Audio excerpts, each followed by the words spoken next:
you'll notice at the top of the college communication worksheet, there's a note identifying that there are multiple tabs on this document. So the first tab we have here is the college list, which is what where you'll put all your college information in. And the second tab is where you want to keep track of the responses you've had with different college coaches.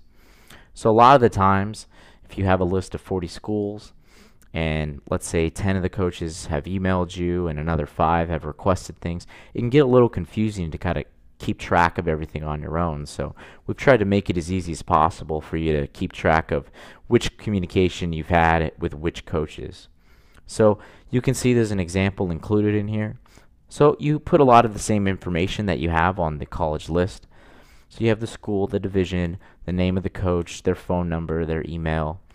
This group is, is this a dream school or a reach school? Is it one of your core target schools, or is it a safety school, a fallback school?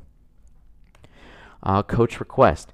Did they say, hey, I saw your profile, I would like to see a highlight video of you?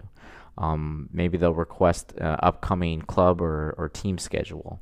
Just kind of keep track of if they've requested anything here. And then what emails have you sent to them? So the first email that we get out for you is the introduction email that we send to all the colleges on your target list. And you also want to try to put dates for all these different examples, just so you can keep track of when you've done everything as well. What was the result? Did they open the email? Did they watch your video? Did they send you an email back?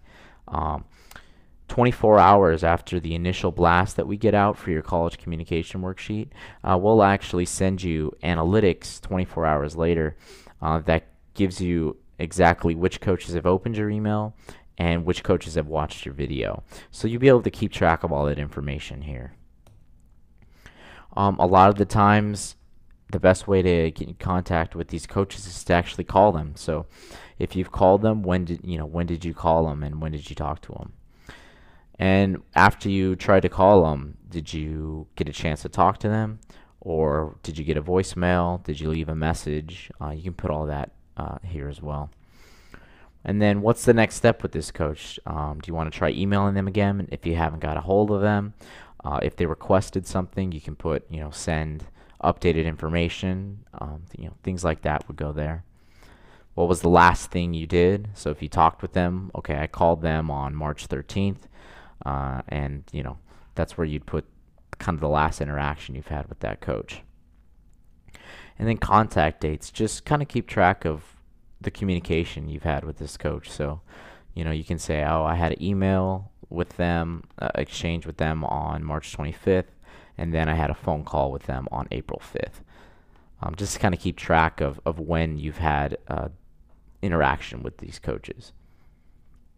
And finally, the sent update. So if they request an update, or let's say you have a new highlight video or some SAT scores that you've added to your profile, and you want to let the coaches know that, hey, I've retaken my SATs and I've improved my score, and I want you to check it out.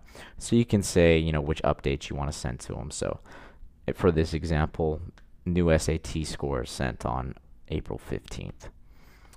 And in the notes section, this is any other miscellaneous categories or things you want to put in here. So in this example, it's had 15-minute conversation with John Doe, the recruiting coordinator.